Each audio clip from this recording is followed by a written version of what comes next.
Hello, everyone, and welcome to the Criterion Connection. I'm Wade, And I'm Joe. and we're continuing our Wes Anderson month of 2022 with Rushmore from 1999. You were correct. It's one of Wes Anderson's first films, written by him and Owen Wilson, and stars Jason Schwartzman. One of his probably first roles, One of his major early roles. ones, yeah. Also starring Bill Murray. And it's basically tit for tat, kind of like the movies kind of present as this is like they're gonna one up each other for the heart of Rosemary. Kind of, it's like a small part of the movie. It's not. It's like probably 10 minutes long of like them trying to one up each other. Well, it's and I'll get into it in a minute because basically the more I thought about it, the more I started to like the movie. Because as I was watching it, was not having a great time. Yeah. But it's basically following a character, Max Fisher, who is set up to be like when we're introduced to him, we're probably thinking very highly of him. You know, he starts all these clubs. He's a young playwright, like a prodigy playwright, but he's flunking all his classes. Yeah. And that's like the first subversion that we get. Yeah, like he's not as perfect as he seems. And he values going to Rushmore Academy, this private school, above everything else. Like he feels the status of it is super. Like he's like, I go to Rushmore, therefore I am super important. Yes. And he also kind of wants to stay there a little bit because he doesn't want to grow up a little bit. Right, and I was going to get into that in a bit.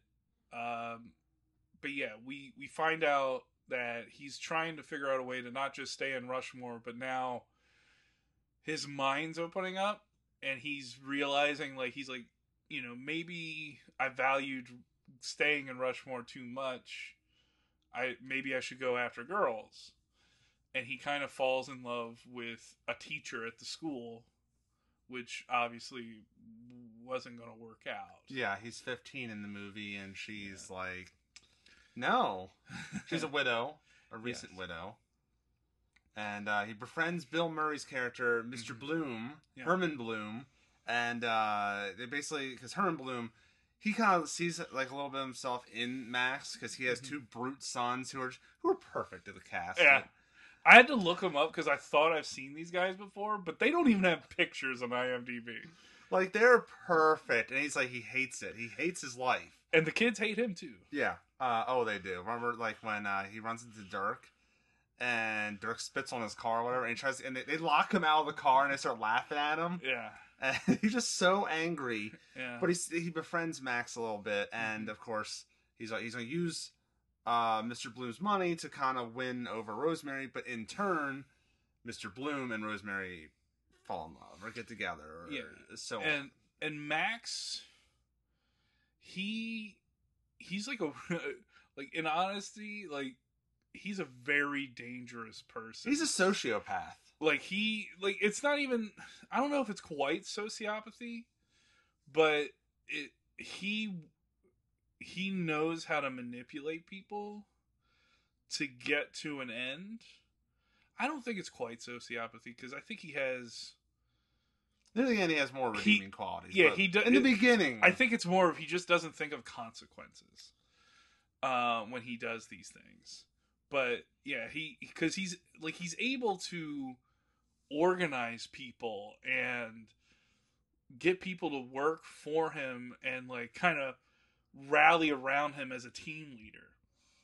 Like, if you see his early part in Rushmore, where he's got Dirk, you know, taking notes for him, but in all the clubs, like, all the people pretty much, for the most part, respect him. Except for, what's his face? Except for Seamus and the twins. And don't forget Guggenheim. And Guggenheim. Oh, played by Brian Cox. Brilliant. But again, Guggenheim, you know, he accepted Max early on, and he's like, Max, your grades need to come up. Yeah. well, can you consider an extension? And he's like, no, your grades need to come up. How about postgraduate year? Yeah. That doesn't exist. Yeah, and he's really good at this like political maneuvering and trying to maneuver things into his benefit. Yeah. And he finds someone that he cannot maneuver, and that's Rosemary. Right, and no matter what he does. And that's something that teaches him a lesson by the end of the movie. But he also, he is just great as being a team leader and an administrator. Yeah. Which is what I think Harold Bloom sees in him. Yeah. Because Harold Bloom is like a rich business owner, entrepreneur. Like, he sees the same kind of spirit and an ability to lead that Max has. Now, I didn't really care for it. This is like the first Wes Anderson kids smarter or thinks he's smarter than he would be at that age. But again, I think it works because he's a high schooler and he's not getting good grades. I think those subversions make the character more realistic rather than the younger kids you see later in Wes Anderson's films that are, having very adult conversations and very mature conversations. Not that kids don't, but, Wes Anderson really puts it over the top. Yeah, and he's where the kids are more mature than the adults. He's like, he did save Latin. Yeah. He did save Latin. And then also he goes to another school. Yeah. And he kind of has to rebuild himself a little bit. And he does. Yeah, he meets Margaret, and there's a couple cameos in this film. Oh, there's Luke Wilson. Yeah. And what was his name? Peter Flynn? Peter Flynn. Yeah, he's like a nurse. Yeah. He's wearing scrubs. They're OR. Scrubs. And it's like, are they? And Luke and Owen's brother makes it in the film. Oh. And he's Coach Beck. Oh, yes. Yeah. He looks very like a Wilson. He sounds like one too. Also a small one. There's when he gets introduced to the new class. Oh, okay. To his right is a girl who plays Rory Gilmore from the Gilmore Girls. I was like, oh, there she is. I have not seen her in anything else except for this movie and Gilmore Girls. I'm sure she does a lot of acting. But there's Brian Cox's Guggenheim is great. I wish there was more of those two. Mm-hmm. Like when he's like, he got the stuff to blackmail Rosemary. Yeah. And he's like, you ain't got anything. And I love when he visits him when he had a stroke, like when Brian Cox's character has a stroke, and he shows up. He's like, I don't think he knows I'm here, and he's like, it's Fisher. It's so funny. Like those are like actual funny moments. Yeah. Bill Murray has a few of those too. When he calls, when Max calls Bill Murray's character from the payphone, and he hops over the fence and he falls, and then he the kids are playing basketball and he just stops them from hitting a hoop. Great stuff. Yeah. It's this idea of like when Bill Murray says, she's my Rushmore to him. And he goes, I know. Yeah. Because she was also my Rushmore. And here's the thing I think that was ignored, but like we later bring back is, what is her Rushmore? Right. Is it her husband that passed away? Is it Herman Bloom? Like, it's like, what does she want? Yeah. It's always like, what does Max want? What does Bloom want? But there's not a lot of talk about what she wants, and that's what kind of is the resolution near the end. Is like Max is like, it's not all about me, right? And another big thing is I always like the heart of Max's dad, Bert. Oh yes, he's so great in this movie. Yeah, it's I wish I remember the actor's name. He's tremendous in this and pretty much anything he's in. But he plays such a kind older guy. He's a neurosurgeon. A barber. It's common misconception. I get it all the time. I like how Luke Wilson was invited to the play at the end. Yeah. And the cops who arrest him. Yeah, the cops are there. But Bert, the character of Bert, he's so understanding and he's so supportive. And I think that's important when we look at the movie and we interpret it. Because to me, what makes the movie work best is thinking that Max is in a state of arrested development. His mom passed away when he was young. And it was because of her he wrote his early play and gets into Rushmore, right? And then it's also because of her, like, and that's why he values that about himself. That's why he loves Rushmore, because that's the last kind of like tie to his mom. Yeah. Yeah, and really that kind of informs the way his character is and the way he acts, you know, for the rest of the film. And, you know, if you notice, his biggest growth scenes are generally near the grave. Yes. And it's when he's starting to put things together.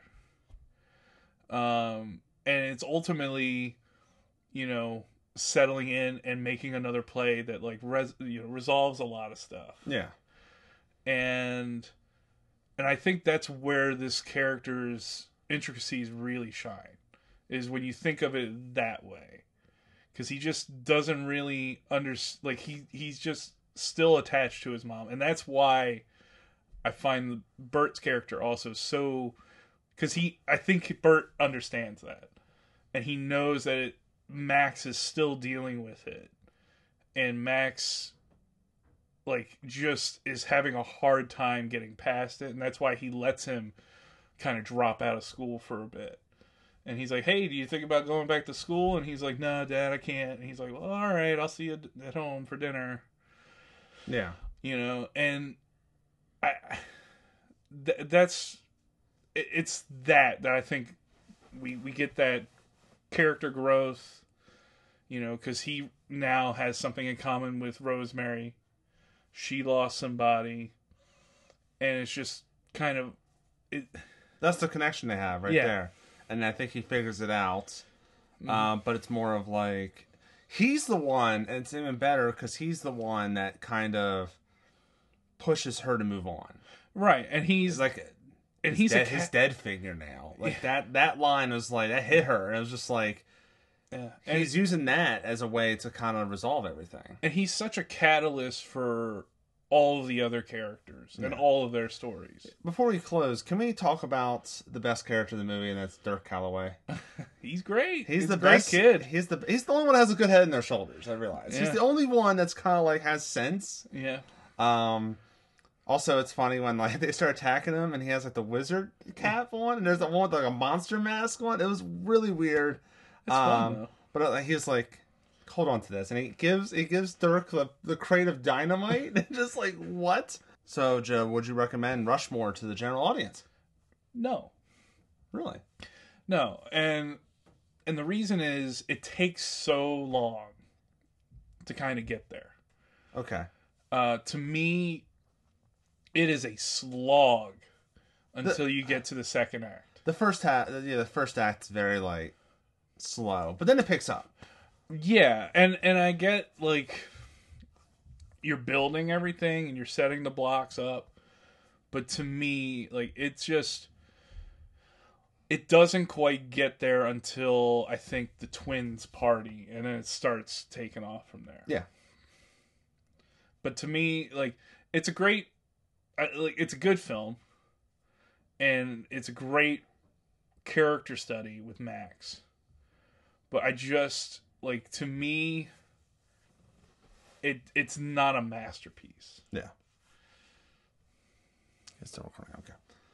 I would recommend to the general audience. I think this is a good gateway into... I think it's a good starter Wes Anderson film. Yeah. It's easier to digest than, like, Life Aquatic's out there sometimes. And...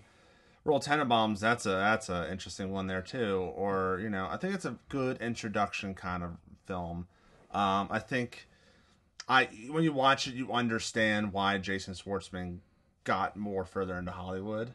It's his performance in that. I think he leans on it a lot in a lot of other films, but I think it works in this film a lot. And this is right when Bill Murray's making that change into doing like Lost in Translation and stuff like that. Like this is where he's starting to kind of get that second Renaissance thing.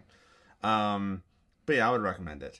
But what do you think about Rushmore? Let us know in the comment section below what you think.